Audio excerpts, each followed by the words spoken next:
most of my customers, since it's about the only chance to get to clean the bilge while the engine's out, I go ahead and pressure wash the bilge and get all the chloride out.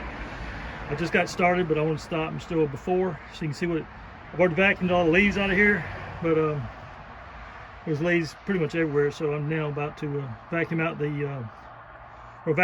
and then I'm going to spray out the goop and the grime and everything. So I'll show you after picture when it's done. All right, this is the after of when I've pressure washed the bilge. It's not perfect, but I got all the heavy grease out of here, and you see that there's still stains, but they won't come up. They either rust or just age stains from this old boat. So one thing I want to point out while I got this engine out is some of the older Mercruiser have these springs, these little spring washers in here. There's one there and one there. Not all of them have that, but when they do have the springs, they have to go on top like that. Also, on every Mercruiser, you have to be careful, especially when you pull the motor out and use a trailer. These nuts are what hold the rear motor mount bolts in, and they're not anchored in there tight. They're just sitting in here.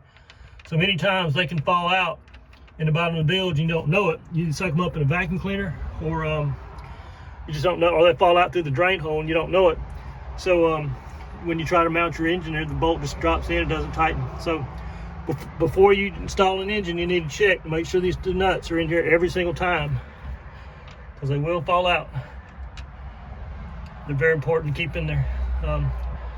This bilge is ready. I'm about to put a motor in here, and this is a 4.3 V6. So I'm about to drop a motor in here and hook everything up.